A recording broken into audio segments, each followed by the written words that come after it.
Man, it's been a minute since we did a best of the year so far. Like 2 years. Pretty much. Thanks, 2020. It's been a real one. No, it hasn't. We've been locked inside.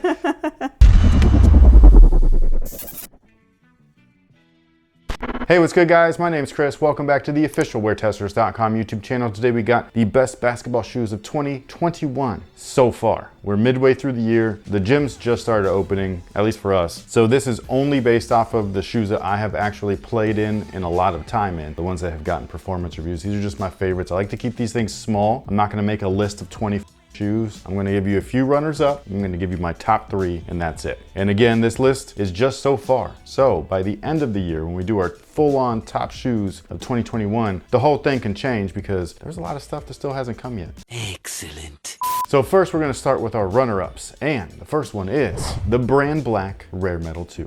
These are deceptively fantastic. Like, I just gotta say, super lightweight, super durable, really grippy, great cushion. Why aren't they in the best of? Just because there's other shoes I'd pick in front of these, that's all. But yeah, these are just a great all-around performer. I think they're fantastic. Actually, the 250 does hurt. They're 250, I know. A lot of people won't give them the time of day, which is unfortunate. They're a small brand though, that's just what happens. The next one is actually a surprising one because this was one of my top shoes that I was gonna pick so far. But when I narrowed things down to 3, this just didn't make it, you know what I mean? And so I was just like, man, that's a bummer. The main reason, my knees and my legs hurt a little bit after I play in these for a long ass time. The cushion is very thin. I'm very excited for the other 2, the jump and the run. This is the cut. Yeah, I'm really excited to see what the other ones have in store. They both look like they have a little bit more beefed up cushion than these things. So the cushion in here is not bad. It's just that I don't play regulated games. I play pickup, so I can be out there for 3 hours, and after 3 hours the following day,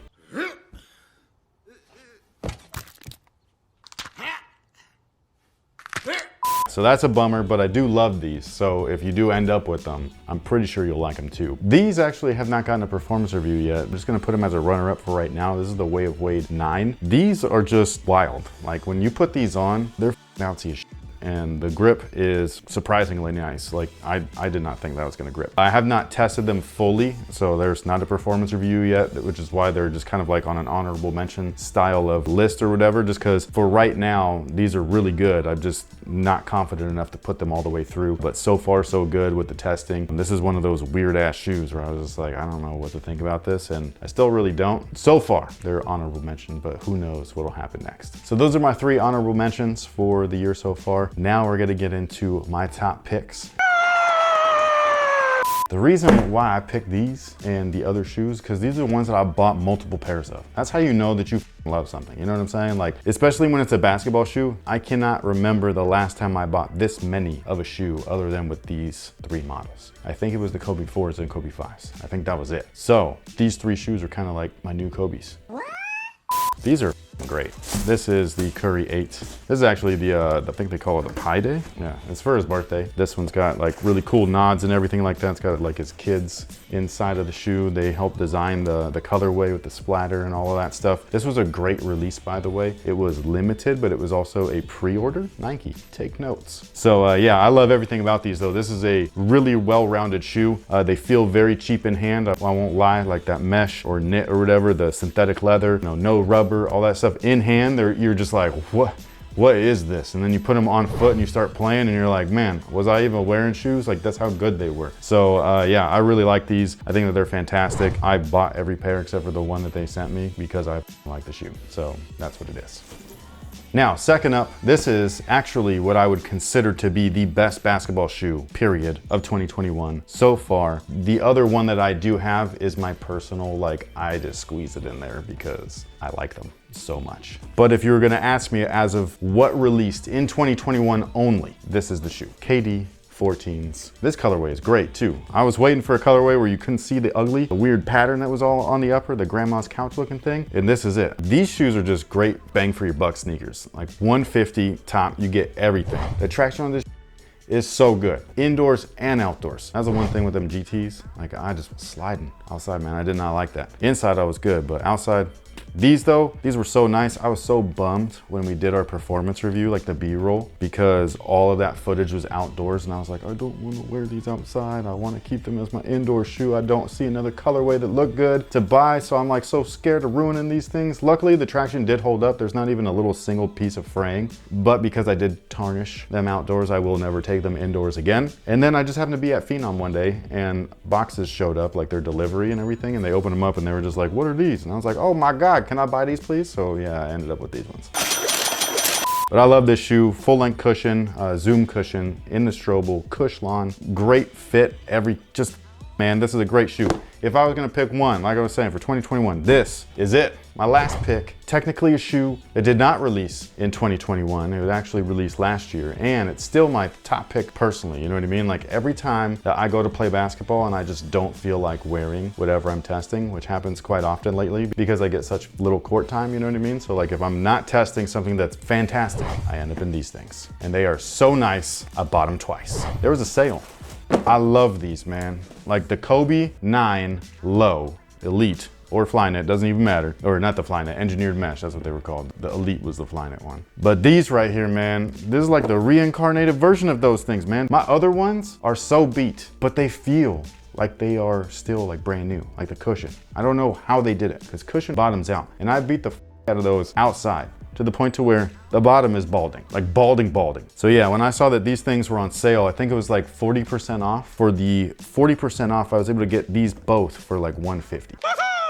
I thought that these were boo-boo. Remember that? When they first came in, I was like, man, what is this? 3 pairs of these things. These are my new ones. These are so dope, man. I love these. The traction on these things is fantastic. Like I said, the cushion, still on the pair that I still wear, still feel like the first day. I can't believe it. You know what I mean? This is that Pro Foam Light or something like that. They haven't used it since this, so all their other shoes don't feel as good as these. But again, that's why I was waiting for these to kind of go on sale. That way I can grab at least another pair. And just the way that it ended up working out was I could get 2 for 1 basically, so I did. You win. Perfect.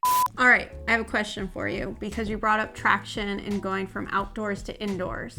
My question is, will you not take them indoors because the traction's no longer at its peak performance level after they've been outside, or is it you being respectful towards the indoor courts? It's both. So I want to be as respectful to the indoor court as possible, so I don't want to bring what's outside in. Like debris and anything? Yeah, Okay. because like if you look at the shoes after I'm done playing, because you know, there's like pollen and all that stuff, and it gets like caked in between the grooves. And so unless I'm gonna sit there and toothbrush it out, which I'm not, so that's the main reason. The very close second reason, like almost eye to eye with that thing, is because in my brain, which isn't accurate, okay, especially because I only used them for so many hours and stuff, so they're still good inside if I would just wash them, but I will not. I don't know why, I just will not do it. It must be something from when I was a kid, because I'd only get the 1 shoe per year. Yeah. I just remember like the first time that you played in them, and usually it was at lunch, because like everybody's like, yeah, you should play, and you're just like, oh, I don't want to ruin them, you know what I mean? And then you go in like PE or whatever in basketball, and like you're in there, and then you start sliding around, and you're just like, man, it's because I ruined them outside. And so from then on, like whenever I would get a pair, like if it was my outdoor shoe, it's just my outdoor shoe. My indoor shoe is my indoor shoe. Yeah. I will not cross-contaminate the two. I will test inside, and then I will move it outside. And if I start outside, it stays outside. So that's just the way that my mind works, and I can't help it. But yeah, that's just what it is. For me personally, I know that this shoe right here is something that I typically don't even do. I almost refuse most times, even if they're similar. Like a lot of times, like the 34 low was great, right? But because it was just a low version of the 34, I was like, nah, it's not gonna go on the list. This shoe for some reason is so good. Like I can't believe how good they are. I was like, man, I need more of these. Like it was weird, and I play in them every chance I can. My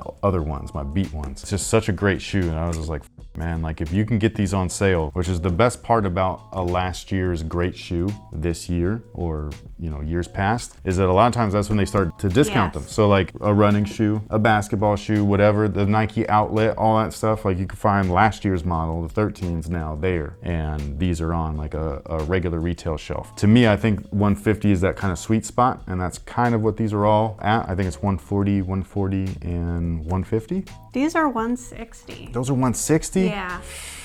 Yeah, see, it's a great shoe, but like I would go for this I just would. Not because it's Nike, okay? Not because it's Nike. It's because I saved 10 bucks. I know. It's because I saved 10 bucks and I get full length zoom for the 10 bucks savings. Like that's like, these are smooth, but these are a different level of smooth. These smooth with some bounce. This is $10 too much, which sucks. That's what'll break it for a lot of people, man. It's the difference between something that's $14.99 and it's free shipping, or it's $10 but there's $4.99 shipping, and you're like, Yeah, I mean, it is what it is, and again, I feel bad because like I don't want to have to compare things in that way, but sometimes that's just what it is. That's what most consumers do. It's okay. Everybody has priorities. Exactly. Price never equals performance though. I will reiterate that a billion times over because I got these for half off. They're good full price. It's the same shoe, same performance. So stick with your budget. That's the #1 key. And then find a great shoe within that budget and you'll be set. But thank you so much for watching. Thanks for all the support. And until next time, guys. Oh no, wait, don't leave yet. Sorry. But I've already signed out. I know, my bad. I forgot to ask the question. I know that courts are just starting to open. I know that we're just starting to get over the hump of this weird year and a half. But out of what limited basketball you've been able to play and out of what limited shoes you've been able to play in, what is your top 3? They could be this year, they could be last year, because it's kind of all rolled into one, you know? And yeah, so I'd like to know. Sound off below, down in the comment section. Again, thank you so much for watching. Thanks for all the support. And until next time, now you can sign off. Peace.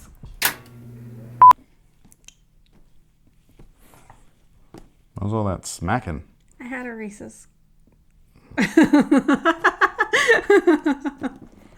Peanut butter breath. Love it.